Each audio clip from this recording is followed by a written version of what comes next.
ಕಾರ್ಖಾನೆ ಮಾಲೀಕರು, ಭೂ ಮಾಲೀಕರು, ಸಾವಿರಾರು ಕೋಟಿ ರೂಪಾಯಿ ಆಸ್ತಿಯನ್ನು ಹೊಂದಿರುವಂತವರು 1% ಜನ ಇದ್ದಾರೆ. 100ಕ್ಕೆ 99% ಜನ ದುಡಿಯುವ ಜನ ಇದ್ದಾರೆ. ಶ್ರಮಜೀವಿಗಳಿದ್ದಾರೆ, ರೈತರಿದ್ದಾರೆ, ಕಾರ್ಮಿಕರಿದ್ದಾರೆ, ಸಣ್ಣ ಪುಟ್ಟ ವ್ಯಾಪಾರ ಉದ್ಯಮಿಗಳು ಮಾಡಿಕೊಂಡು ಜೀವನ ಮಾಡುವಂತವರಿದ್ದಾರೆ. ಬೆವರು ಸುರಿಸಿ ತಮ್ಮ ಸಂಪಾದನೆಯನ್ನು ಮಾಡುವಂತ ಜನ 99% ಜನ ಇದ್ದಾರೆ. ಈ ಎರಡು ವರ್ಗಗಳ ಒಂದು ಘರ್ಷಣೆಯಲ್ಲಿ ಇಬ್ಬರ ಹಿತಾಸಕ್ತಿ ಏಕಕಾಲದಲ್ಲಿ ಕಾಪಾಡಲಿಕ್ಕೆ ಸಾಧ್ಯ ಆಗುವುದಿಲ್ಲ. ಇದು ಬಹಳ ಗಂಭೀರವಾಗಿ ನಾವು ಅರ್ಥ ಮಾಡ್ಕೊಳ್ಬೇಕು. ಒಂದು ಆಳುವ ಸರ್ಕಾರ ಯಾವುದೇ ದೇಶದಲ್ಲಿ ಆಗಲಿ, ಭಾರತದಲ್ಲಿ ಅಷ್ಟೇ ಅಲ್ಲ, ನೀವು ಯಾರ ಹಿತಾಸಕ್ತಿನ ಕಾಪಾಡ್ತೀರಿ?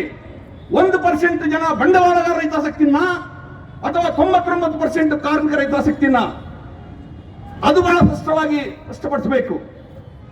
ಇವತ್ತ ಈ ದೇಶದಲ್ಲಿ ಭಗತ್ ಸಿಂಗ್, ನೇತಾಜಿ, ಸುಭಾಷ್ ಚಂದ್ರ ಬೋಸ್ ಅಂತವರು, ಖುದಿರಾಮ್ ಬೋಸ್ ಅಂತವರು ಪ್ರಾಣ ಕೊಟ್ಟಿದ್ದಾರೆ ಸ್ವಾತಂತ್ರ್ಯಕ್ಕೋಸ್ಕರ. ಅವ್ರ ಕನಸು ಏನಾಗಿತ್ತು? ನಮ್ಮ ದೇಶಕ್ಕೆ ಸ್ವಾತಂತ್ರ್ಯ ಬಂದ್ರೆ ಇಲ್ಲಿರುವಂತ ರೈತರು, ಕಾರ್ಮಿಕರು ಅವರ ಜೀವನ ಉತ್ತಮ ಆಗಬೇಕು. ಈ ದೇಶದಲ್ಲಿರುವಂತಹ ಪ್ರತಿಯೊಂದು ಮಗುವಿಗೆ ಶಿಕ್ಷಣ ಸಿಗಬೇಕು ಉಚಿತವಾಗಿ. ಇಲ್ಲಿರುವಂತಹ ಪ್ರತಿಯೊಬ್ಬರಿಗೆ ಆರೋಗ್ಯ ಉಚಿತವಾಗಿ ಸಿಗಬೇಕು. ಇಲ್ಲಿರುವಂತಹ ಕಾರ್ಮಿಕರಿಗೆ ನ್ಯಾಯಯುತವಾದಂತಹ ವೇತನ ಸಿಗಬೇಕು. ಇಲ್ಲಿರುವಂತಹ ಅಸಮಾನತೆ ತೊಲಗಬೇಕನ್ನುವಂತ ಕನಸು ಅವರದಾಗಿತ್ತು. ಹೆಣ್ಣು ಮಕ್ಕಳಿಗೆ ಸಮಾನತೆ, ಗೌರವ ಬೇಕನ್ನುವಂತ ಕನಸು ಅವರದಾಗಿತ್ತು.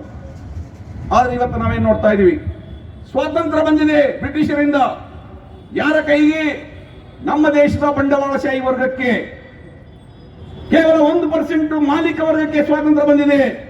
ಟಾಟಾ, ಬಿರ್ಲಾ, ಅಂಬಾನಿ, ಅದಾನಿ, ಗೋಯಂಕಾ, ಕಿರ್ಲೋಸ್ಕರ್, ಡಾಲ್ಮಿಯಾ ಇಂಥ ನೂರಾರು ಕೋಟಿ, ಸಾವಿರಾರು ಕೋಟಿ ರೂಪಾಯಿ ಆಸ್ತಿ ತಮ್ಮ ಕೈನಲ್ಲಿ ಇಟ್ಕೊಂಡು ಯಾರ ಅಧಿಕಾರವನ್ನು ನಡೆಸ್ತಾ ಇದ್ದಾರೆ ಬಂಡವಾಳಶಾಹಿಗಳು, ಅವರಿಗೆ ಸ್ವಾತಂತ್ರ್ಯ ಬಂದಿದೆ.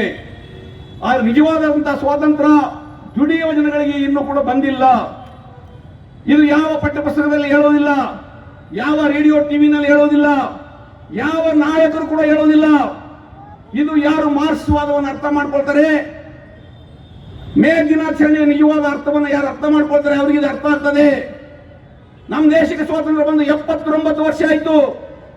ಏನಾಗಿದೆ ಇವತ್ತು ನಮ್ಮ ದೇಶದ ಕಾರ್ಮಿಕರ ಪರಿಸ್ಥಿತಿ?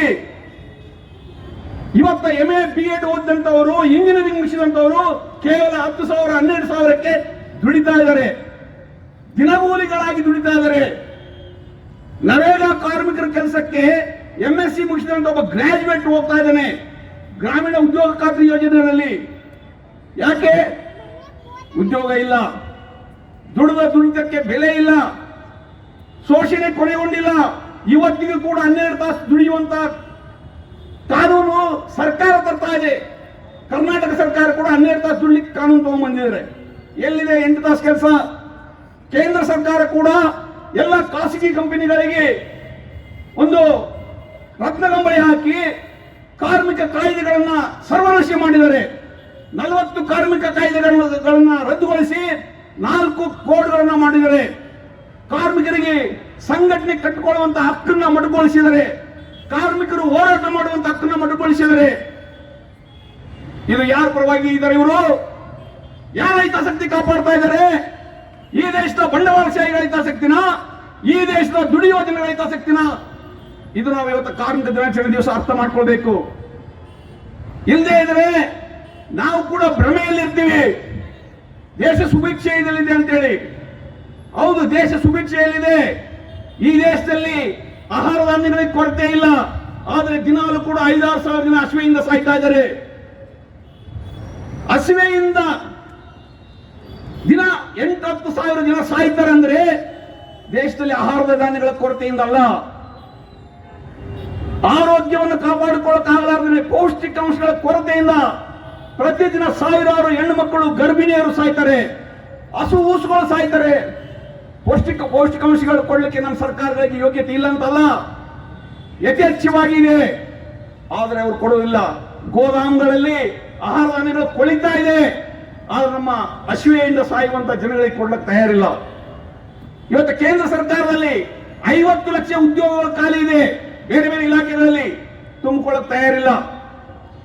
ರೈಲ್ವೆ ಆಗಲಿ, LIC ಆಗಲಿ, ಅಥವಾ ಪೋರ್ಟ್ಗಳಾಗಲಿ, ವಿಮಾನ ನಿಲ್ದಾಣಗಳಾಗಲಿ ಎಲ್ಲ ಖಾಸಗೀಕರಣ ಮಾಡ್ತಾ ಇದ್ದಾರೆ. BSNL ಆಲ್ರೆಡಿ ಮುಚ್ಚುವಂತ ಬಂದಿದೆ, ರಿಲಯನ್ಸ್ ಬೆಳೆಸಿಬಿಟ್ರು. ಇವತ್ತು ಇಂಡಿಯನ್ ಏರ್ಲೈನ್ಸ್ ನ ಟಾಟಾಗೆ ಮತ್ತೆ ಕೊಟ್ಟಿದ್ದಾರೆ. ರೈಲ್ವೆ ಕೋಚ್ಗಳು ಅದಾನಿ ಕೋಚ್ಗಳು ನಡೆಸ್ತಾ ಇದ್ದಾರೆ. ನಿಮಗೆ ಗೊತ್ತಿದೆಯಲ್ಲ, ಖಾಸಗೀಕರಣ ಆದ್ರೆ ಏನಾಗುತ್ತೆ? ಖಾಸಗೀಕರಣ ಆದ್ರೆ ನಮ್ಮ ಶೋಷಿತ ಜನಗಳಿಗೆ ಹೊಡೆತ ಆಗ್ತಾ ಇದ್ದಾರೆ. ಯಾಕಂದ್ರೆ ಅವರು ಯಾವ ರಿಸರ್ವೇಶನ್ ಪಾಲಿಸಿ ಕೊಡೋದಿಲ್ಲ. ಎಲ್ಲ ಸಾಫ್ಟ್ವೇರ್ ಕಂಪನಿಗಳನ್ನ ನಾವು ನೋಡ್ತಾ ಇದೀವಲ್ಲ, ಇವತ್ತ ಏನ್ ಮಾಡ್ತಾ ಇದ್ದಾರೆ?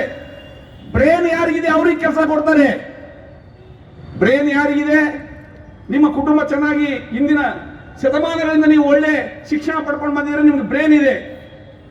ನಮ್ಮ ದೇಶದ ದಲಿತರು, ಆದಿವಾಸಿಗಳು, ಹೆಣ್ಣು ಮಕ್ಕಳು, ಹಿಂದುಳಿದವರು, ಯಾವುದೇ ಸೌಕರ್ಯಗಳಿಲ್ಲ. ಅವರು ಶಾಲೆನೇ ನೋಡಿಲ್ಲ. ಅವರು ತಂದೆ ತಾಯಿಗಳು ಇವತ್ತಿಗೂ ಕೂಡ ದನ ಕಾಯುವುದು, ಕುರಿ ಕಾಯುವುದು ಮಾಡ್ತಾ ಇರುತ್ತಾರೆ.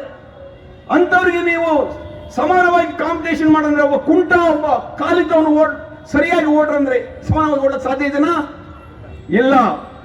ಆಗಿದ್ದರೆ ನೀವು ಖಾಸಗೀಕರಣವನ್ನ ನಿಲ್ಲಿಸಬೇಕು. ಸರ್ಕಾರಿ ನೇತೃತ್ವದಲ್ಲಿ ಎಲ್ಲ ನೇಮಕಾತಿಗಳನ್ನ ಮಾಡಬೇಕು. ಇವರು ಮಾಡ್ತಾ ಇಲ್ಲ. ಗುತ್ತಿಗೆ ಕಾರ್ಮಿಕರ ನೇಮಕ ಮಾಡ್ಕೊಳ್ತಾ ಇದ್ದಾರೆ. ಇವತ್ತ ಗುತ್ತಿಗೆ ಶಿಕ್ಷಕರ ನೇಮಕ ಮಾಡ್ಕೊಳ್ತಾ ಇದ್ದಾರೆ. Lecturers, university professors 90% contract basis ಮೇಲೆ ನೇಮಕ ಮಾಡ್ಕೊಳ್ತಾ ಇದ್ದಾರೆ. ಅಲ್ಲಿ ಯಾವ ರೋಸ್ಟರ್ ಪದ್ಧತಿ ಇಲ್ಲ, ರಿಸರ್ವೇಶನ್ ಇಲ್ಲ. ಅವ್ರ ಟ್ಯಾಲೆಂಟ್ ಮೇಲೆ ತಗೊಳ್ತೀವಿ ಅಂತ ಹೇಳ್ತಾ ಇದ್ದಾರೆ. ಯಾರಿಗೆ ಅನ್ಯಾಯ ಆಗ್ತಾ ಇದೆ? ನಮ್ಮ ದೇಶದ ದಲಿತರು, ಹಿಂದುಳಿದವರು, ಅಲ್ಪಸಂಖ್ಯಾತರಿಗೆ ಇವರಿಗೆ ಅನ್ಯಾಯ ಆಗ್ತಾ ಇದೆ. ಇವರು ಯಾವ ನಾಯಕರು ಮಾತಾಡ್ತಾ ಇಲ್ಲ. ಅದು ಕಾಂಗ್ರೆಸ್ ಇರಲಿ, ಬಿಜೆಪಿ ಇರಲಿ, JDS ಇರಲಿ, ಎಲ್ಲರೂ ಕೂಡ ಬಂಡವಾಳಶಾಹಿಗಳ ಪಾದ ಸೇವೆ ಮಾಡ್ತಾ ಇದ್ದಾರೆ ಸ್ನೇಹಿತರೆ. ಎರಡನೇ ಮಾತಿಲ್ಲ.